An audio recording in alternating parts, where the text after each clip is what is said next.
Hello learners, welcome back to my YouTube channel and इस video में हम लोग डिस्कस करेंगे बेसिक अकाउंटिंग टर्म्स का पार्ट 5।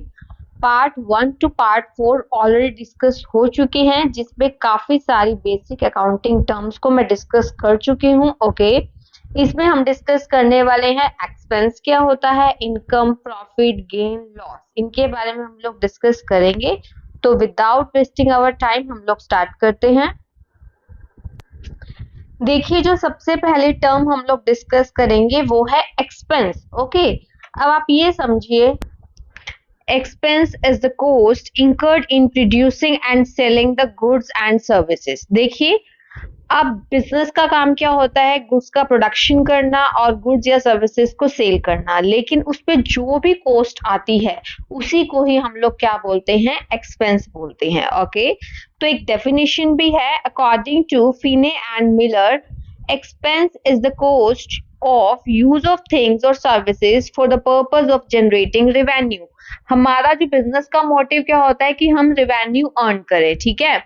लेकिन अब जो गुड्स सेल करनी है या अपने सर्विसेज प्रोवाइड करनी है, उनको प्रोडक्शन से रिलेटेड आपके पास क्या आएगी, कॉस्ट आएगी। अब वही कॉस्ट को हम लोग क्या बोलते हैं, एक्सपेंस बोलते हैं। ठीक है, एग्जांपल अभी बताती हैं आपको। सबसे इसका जो मेन एग्जांपल है वो है cost of goods sold. Okay, ध्यान रखना, ये सबसे मेन एग्जांपल है।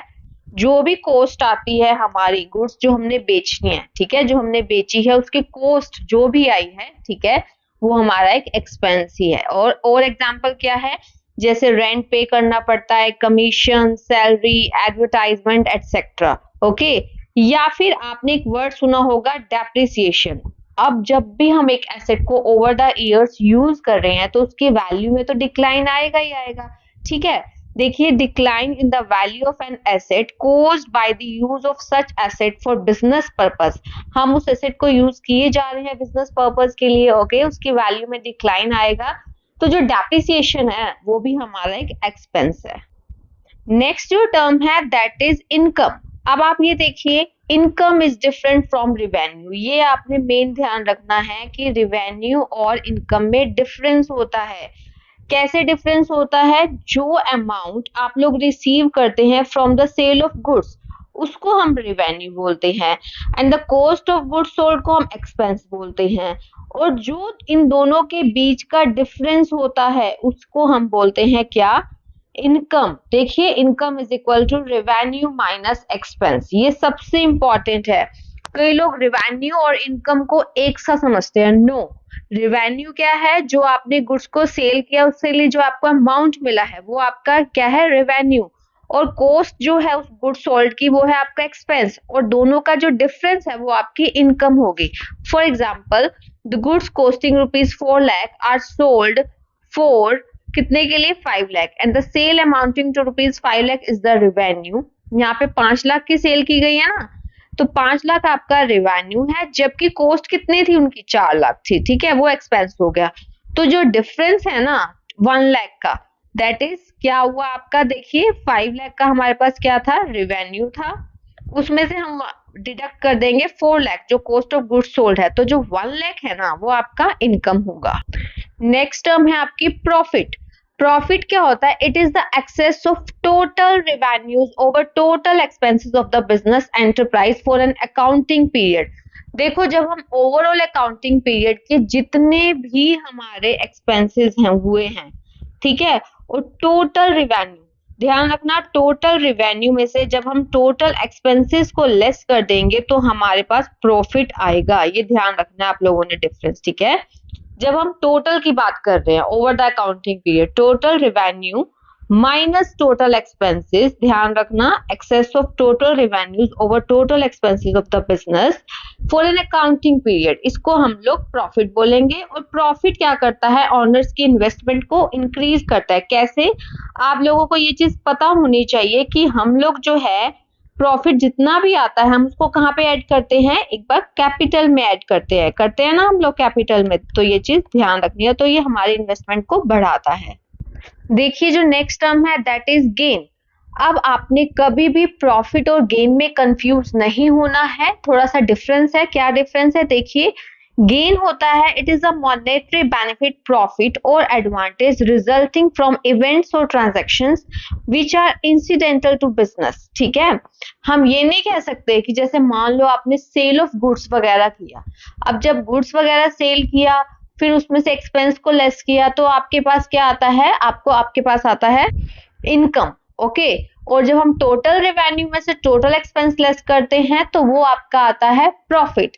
लेकिन ऐसी कुछ एक्टिविटीज ऐसी होती हैं जो डेली बेसिस पे नहीं होती हैं, लाइक अब मान लो सेल किया फिक्स एसेट्स का, या फिर हमने कोई कोर्ट केस जीता, या एक एसेट थी उसकी वैल्यू बढ़ गई है, तो ये वाली जो सारी चीजें हैं ना जो रिलेटेड हैं हमारे बिजनेस से, बट हमारे ये हम ये कह सकते हैं रेकरिंग नेचर की नहीं है, डेली बेसिस पे हमारा ऐसा नहीं होता। क्या कोई भी बिजनेस डेली कोई फिक्स एसेट को सेल करता है? नो। क्या कोई कोर्ट केस डेली हम लोग जीतते हैं? नो। ठीक है, for example if a building costing ₹5 lakh is sold for ₹6 lakh, then ₹1 lakh will be the gain on the sale of building। ठीक है, सिंपल सा है ये। अब हम समझेंगे टर्म लॉस को। देखिए अभी मैंने आपको पढ़ाया कि अगर आपका रिवेन्यू ज्यादा है और उसमें से आप एक्सपेंस लेस करते हैं, यानी कि suppose cost of goods sold, तो आपका इनकम आता है। बट इसके अपोजिट भी तो सिचुएशन हो सकती है, हो सकता है हमारा एक्सपेंस ज्यादा हो और रिवेन्यू कम हो, तो हमें क्या होगा? लॉस होगा। ठीक है, देखिए the term conveys to different meaning. पहला समझिए, it conveys the result of the business for a period when total expenses exceed the total revenue। ध्यान रखना, जब आपके टोटल एक्सपेंसेस टोटल रिवेन्यू से ज्यादा हैं, यहाँ पे एक्सपेंसेस ज्यादा है। फॉर एग्जाम्पल अगर हमारे रिवेन्यू है 2 लाख के, एक्सपेंसेस है 2,40,000 के, तो लॉस हुआ है हमें 40,000 का। और दूसरा क्या हो सकता है लॉस का मीनिंग?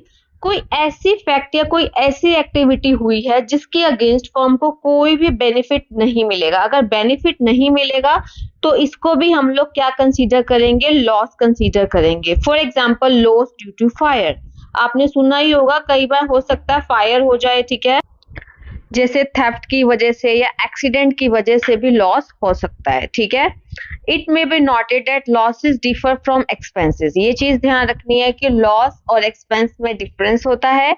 जो एक्सपेंसेस होते हैं उनकी वजह से हमें रिवेन्यूज होते हैं, ठीक है, जबकि लॉस जब होता है तो हमें कोई भी बेनिफिट नहीं होता। फॉर एग्जाम्पल जैसे मान लो हमारी जो एसेट है उस पे जो डेप्रिसिएशन लग रहा है, वो क्यों लग रहा है?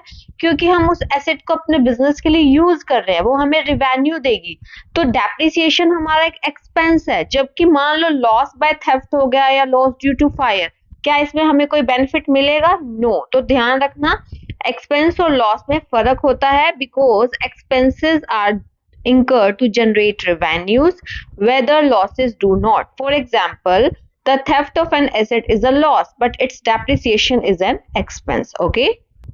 Okay guys, thank you so much। अगर आपको कोई भी डाउट हो आप लोग पूछ सकते हैं। Keep learning, keep sharing, have a nice day।